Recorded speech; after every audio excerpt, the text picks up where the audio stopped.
एक दिन एक व्यक्ति एक बौद्ध गुरु के पास जाता है और पूछता है कि गुरुजी, मेरे जीवन में कुछ ऐसी समस्याएं हैं जिनका समाधान ढूंढने में मैं असमर्थ हूं।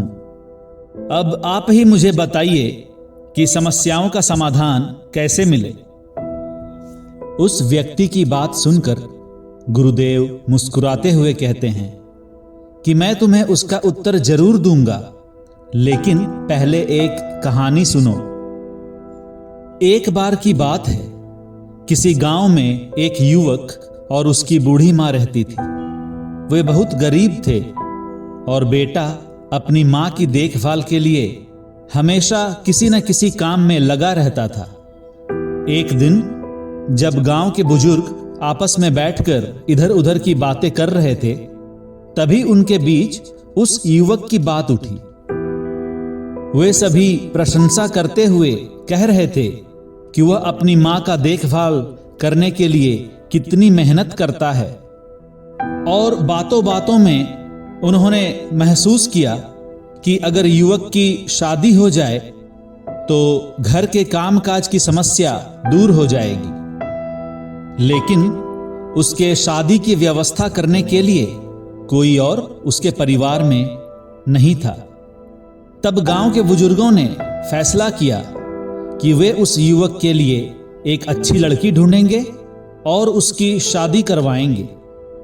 उन्होंने एक गरीब लड़के से शादी करने के लिए अच्छे चरित्र की युवती की तलाश पूरे जिले में करने लगे।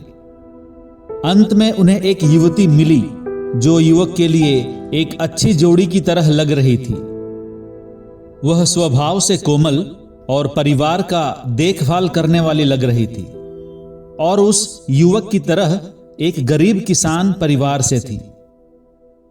बुजुर्गों ने इंतजाम किया और जल्द ही उन दोनों की शादी हो गई।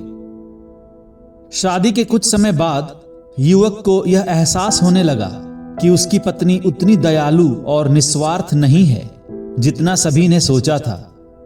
वह उसके द्वारा कमाए गए धन से कभी संतुष्ट नहीं थी, और जब युवक अपने काम पर बाहर जाता था तो वह अपने सासू मां के साथ कठोर व्यवहार किया करती थी और अक्सर उसके लिए उचित भोजन भी तैयार नहीं करती थी।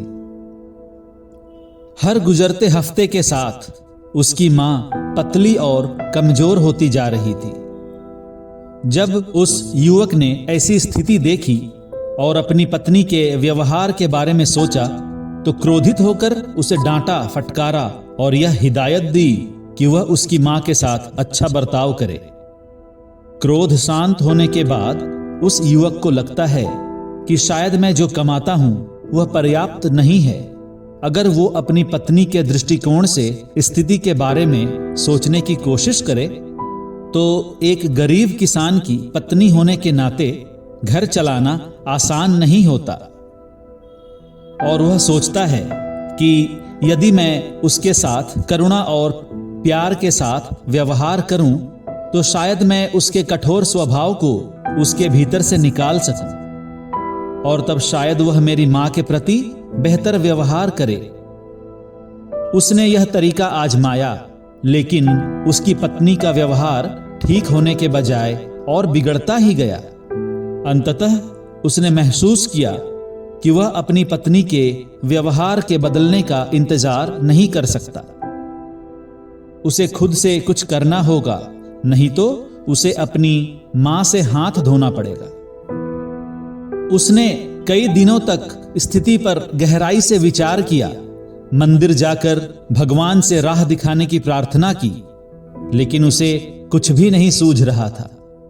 समय बीतता है और फसल के कटाई का मौसम निकट आ गया, और फसल कटाई के साथ ही अनाज को बेचने के लिए जिला राजधानी की उसकी वार्षिक यात्रा भी शुरू हो गई। आमतौर पर उसे चक्कर लगाने में 2 सप्ताह से अधिक का समय लगता था, लेकिन इस बार वह घर 1 सप्ताह पहले ही पहुंच गया और अपनी पत्नी को चिल्लाकर पुकारते हुए आंगन में भागता आया। अरे क्या हो गया, बोलते हुए जब उसकी पत्नी बाहर आई तो उसने चारों ओर देखा कि कोई उसे सुन तो नहीं रहा है, और अपनी आवाज धीमी कर अपनी पत्नी से बोला, तुम्हें विश्वास नहीं होगा कि मैंने शहर में क्या देखा।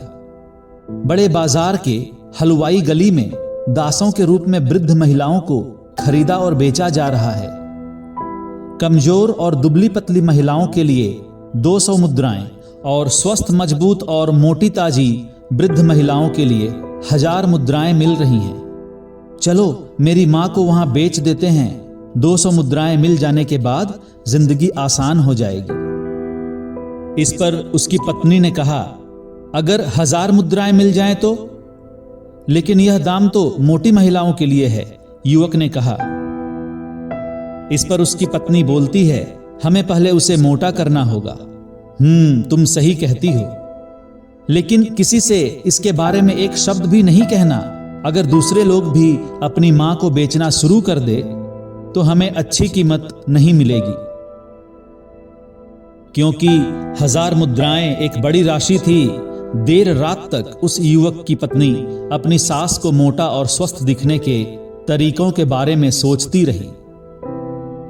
जैसे जैसे दिन बीत रहे थे, वह बुजुर्गों के लिए अच्छे माने जाने वाले विभिन्न खाद्य पदार्थों और दवाओं का उपयोग कर रही थी। आखिरकार इस तरह की देखभाल से उसकी सास ठीक होने लगी और स्वस्थ दिखने लगी। जब कभी सासू मां अपने पोते को सैर कराने के लिए बाहर ले जाती तो वह कुछ पुराने दोस्तों के पास अपने बहू के गुणों का बखान करती और बताती कि उसकी बहू कितनी अच्छी तरह से उसकी देखभाल कर रही है। धीरे धीरे बहू के गुणों की चर्चा पूरे गांव में होने लगती है और चर्चा जिला अध्यक्ष के कानों तक भी पहुंच जाती है। इससे प्रभावित होकर जिला अध्यक्ष ने उस युवती के गुणों से लिखित एक पत्थर का स्मारक स्थापित करने का आदेश देते हैं, ताकि दूसरों को इससे अच्छे गुणों की प्रेरणा मिल सके। पत्नी ने अमीर बनने के इरादे से शुरुआत की थी, लेकिन जैसे जैसे वह दिन ब दिन अपने अलावा किसी और के बारे में सोचती रही, उसका अपना लालच और स्वार्थ पिघलना शुरू हो गया था। अंत में अपनी सास का उसके प्रति गर्वित चेहरा और इस पत्थर के स्मारक को देखकर वह टूट गई और फूट फूट कर रोने लगी। और फिर रोते रोते ही उसने सच्चा और सही इंसान बनने के लिए दृढ़ संकल्प ली।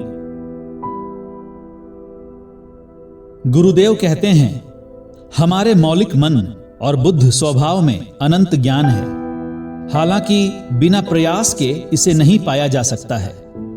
कहानी के उस युवक की तरह आपको लगन से आंतरिक रूप से चिंतन करना होगा और अपने सही प्रश्नों को अपने अंतःकरण से बार बार पूछकर ऐसी समाधान की तलाश करनी होगी ताकि सभी को लाभ मिल सके। यदि आप ऐसा करते हैं तो आपके अंदर का आपका बुद्ध प्रवृत्ति उजागर हो सकती है। हालांकि ज्ञान कितना भी महान क्यों न हो, आप निरंतर प्रयास और दृढ़ विश्वास के बिना उसका कोई परिणाम नहीं देख सकते। यदि आप अपने जीवन में सभी समस्याओं का समाधान और कुछ हासिल करना चाहते हैं तो सबसे पहले लोभ करना छोड़ दें और आत्म केंद्रित बने, धैर्य रखें और अपने विवेकशील अंतःकरण पर पूर्ण रूप से विश्वास रखें। तो दोस्तों, आपने कुछ इस कहानी से सीखा या नहीं? कमेंट करके जरूर बताएं। आपका बहुत बहुत धन्यवाद।